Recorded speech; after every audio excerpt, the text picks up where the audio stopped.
잠시만 상상해 보시기 바랍니다. 모든 불안, 모든 불만, 모든 고통으로부터 스스로를 해방할 수 있다면 어떨까요?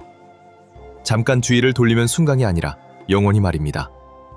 그리고 그 해방이 신이나 기도나 의식에 달린 것이 아니라 자기 자신의 마음속으로 깊이 잠수하는 데 달려 있다면 어떨까요? 이것은 인간 조건에 대한 해답을 찾기 위해 모든 것을 버린 한 인도 왕자의 여정에서 2500년이 넘도록 울려 퍼져온 급진적인 약속입니다. 그는 신이 아니었습니다. 그러나 훗날 신처럼 숭배받게 됩니다. 그는 시다르타 고타마라는 이름의 한 사람이었습니다. 그의 탐구와 발견은 인류 역사에서 가장 위대한 영적 흐름 가운데 하나를 낳게 됩니다. 곧 불교입니다. 인도에서 동아시아 전역으로 그리고 마침내 세계로 퍼져나가며 자비와 지혜와 내면의 평화를 전하는 메시지로 수백만의 삶을 빚어낸 종교 철학입니다. 오늘 우리는 그 왕자의 발자취를 따라가며 그의 가르침의 핵심 개념을 해독하고 그의 말에서 꽃피어난 바야난 학파를 살펴본 뒤 점점 더 빠르게 돌아가고 혼란스러워지는 세상에서 부처의 고대 지혜가 왜 놀라울 만큼 절실한 울림을 갖는지 발견할 것입니다. 이것이 불교의 이야기입니다. 불교를 이해하려면 먼저 그것을 빚어낸 세계를 이해해야 합니다. 시다르타 고타마는 기원전 5째 세기 무렵 오늘날 네팔로 알려진 곳에서 태어났습니다. 당시 인도는 지적, 영적 격동의 시기였습니다. 복잡한 의례와 카스트 제도를 지닌 고대 베다 종교는 의문에 부딪히고 있었습니다. 새로운 스승들과 철학자들이 겐지스강 유역을 떠돌며 대안적 세계관을 제시하고 현실의 본질, 자아의 본질, 그리고 해방에 이르는 길을 두고 논쟁했습니다. 이러한 영적 탐구의 풍경 속에서 우리의 주인공이 태어났습니다. 전승에 따르면 시다르타는 샤카족의 왕자로 아버지의 궁전에서 호화와 쾌락의 삶을 살고 있었습니다. 왕은 아들이 위대한 군주가 되거나 위대한 영적 스승이 되리라는 예언을 듣고 상상할 수 있는 온갖 즐거움으로 그를 둘러싸 세상의 가혹함을 조금도 보지 못하게 막았습니다. 시다르타는 결혼에 아들을 두었고 인공적인 완벽함으로 만든 거품 속에서 살았습니다. 그러나 불안과 동요의 씨앗은 이미 심어져 있었습니다. 29살이 되었을 때 거부할 수 없는 호기심에 이끌려 그는 궁전 담장 너머로 4차례 나들이를 나갔고 그 만남들은 그의 삶과 역사의 방향을 바꾸게 됩니다. 그는 처음으로 늙고 쇠약한 사람을 보았고 다음으로 고통에 잠식된 병자를 보았으며 마침내 생명 없는 몸을 실은 장매 행렬을 보았습니다. 이 광경들은 4가지 징후로 알려져 있으며 그를 뼛속까지 뒤흔들었습니다. 그는 처음으로 노화와 질병과 죽음이라는 피할 수 없는 현실과 마주했고 자신의 부와 지위가 고통으로부터 자신을 지켜주지 못한다는 사실을 깨달았습니다. 그러나 4번째로 본 것은 떠돌이 수행자였습니다. 모든 것을 버렸는데도 얼굴에 깊은 평온이 빛나는 사람이었습니다. 그 순간 시다르타는 고통 너머로 나아가는 길이 있음을 알아차렸습니다. 바로 그날 밤 그는 훗날 위대한 출가로 알려지게 될 결정을 내립니다.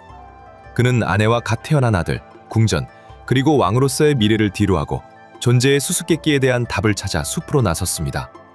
그 뒤 6해 동안 시다르타는 당대 가장 극단적인 영적 수행에 몸을 던졌습니다.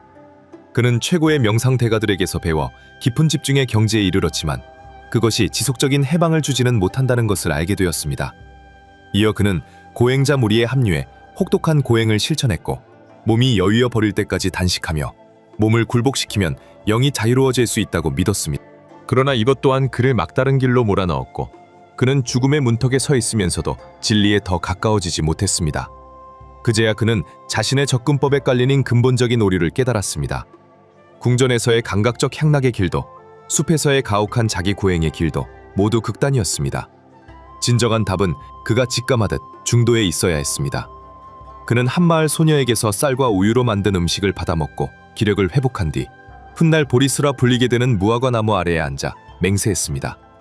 깨달음을 얻기 전에는 일어나지 않겠다고 말입니다. 그날 밤 불교 전승에 따르면 그는 유혹과 욕망과 죽음을 의인화한 마라라는 마성의 존재에게 공격을 받았습니다. 마라는 아름다운 여인들의 환상, 공포스러운 군대, 그리고 자신의 능력에 대한 의심으로 그를 흔들어 놓으려 했습니다. 그러나 시다르타는 흔들리지 않았습니다. 깊은 명상을 통해 그는 마음을 안으로 돌려 현실의 본질을 탐구했습니다. 그는 셀 수 없이 많은 과거의 삶을 보았고 원인과 결과의 법칙인 업의 보편적 법칙을 이해했으며 마침내 고통과 그 소멸의 본질 그 자체를 꿰뚫었습니다. 새벽이 되자 무지의 어둠은 흩어졌습니다. 시다르타 고타마는 부처, 곧 깨달은 이가 되었습니다.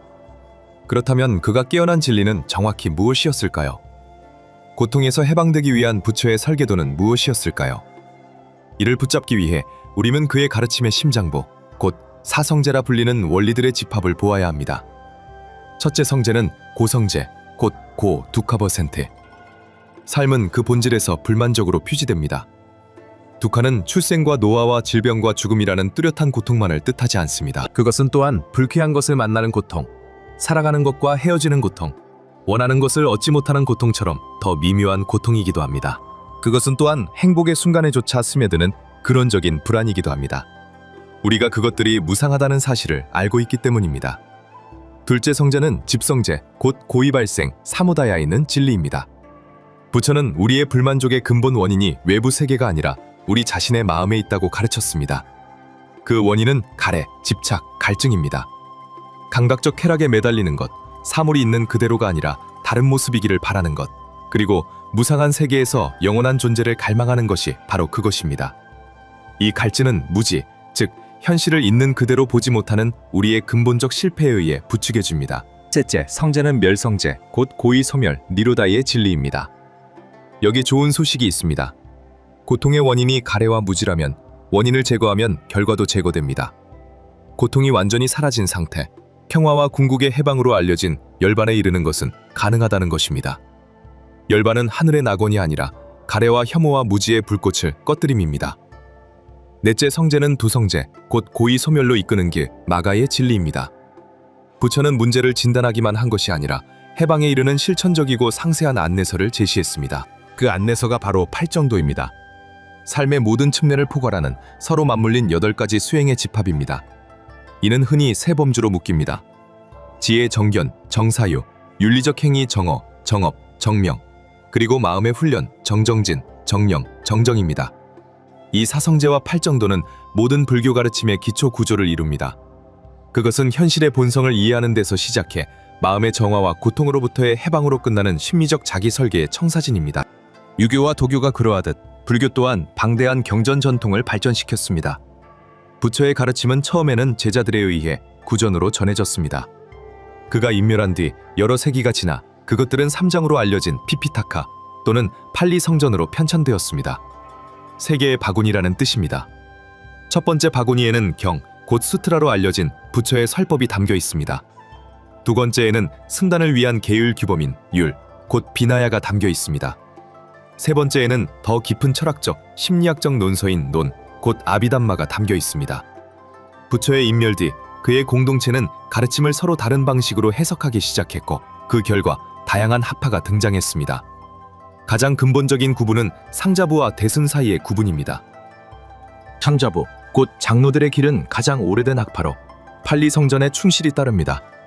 스리랑카, 태국, 캄보디아, 라오스, 미얀마 같은 나라들에서 우세하며 그 이사는 아라한, 곧 가치 있는 이입니다. 아라한은 부처의 가르침을 따르고 모든 마음의 오염을 근절함으로써 열반에 이르는 개인을 뜻합니다. 대승, 곧 큰 수레는 그보다 여러 세기 뒤에 일어나 중국, 한국, 일본, 티베트, 베트남으로 퍼졌습니다. 대승은 키피타카의 권위를 받아들이면서도 전승에 따르면 부처의 더 깊은 가르침을 드러낸 것으로 여겨지는 새로운 문헌, 대승경전을 도입했습니다. 대승의 이상은 아라한이 아니라 보살입니다. 보살은 깨달음을 성취하지만 자비로 인해 최종적인 열반을 미루고 다른 모든 존재가 고통에서 스스로를 해방하도록 돕기 위해 윤회의 순환에 머물겠다고 서원하는 존재입니다. 보편적 자비를 강조하고 공이라는 개념, 즉 모든 현상에는 독립적이고 본질적인 고유 실체가 없다는 생각을 강조하는 점은 대승의 특징입니다. 대승 안에서는 헤아릴 수 없이 많은 학파가 꽃피었습니다. 중국에서 불교는 도교와 유교와 상호작용하며 일본에서 선이된 선불교 같은 학파를 낳았습니다. 이들은 명상과 깨달음의 직접 체험을 강조하며 경전을 순수하게 지적으로 연구하는 태도를 종종 신뢰하지 않습니다. 티베트에서는 불교가 지역 전통과 융합해 금강승 불교, 곧 다이아몬드 수레를 형성했는데 이는 깨달음으로 가는 길을 가속하기 위한 복잡한 의례, 시각화, 그리고 탄트라 기법으로 알려져 있습니다. 아시아에서 불교의 영향력은 거대했습니다. 그것은 해방의 철학뿐 아니라 예술과 건축과 문학과 윤리체계까지 가져왔습니다. 불교 사원과 스모는 학문과 문화의 중심지가 되어 지식을 보존하고 교육을 장려했습니다. 고요한 미소를 띤 부처의 조각사는 평화의 보편적 상징이 되었습니다. 업과 윤회라는 불교 개념은 많은 아시아 사회의 세계관 속에 깊이 통합되었습니다. 그러나 불교의 역사가 도전이 없었던 것은 아닙니다.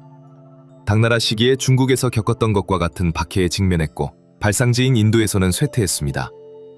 20세기에 들어 중국, 티베트, 캄보디아 같은 나라들에서 공산 정권이 부상하면서 불교는 잔혹한 탄압을 견뎌야 했습니다.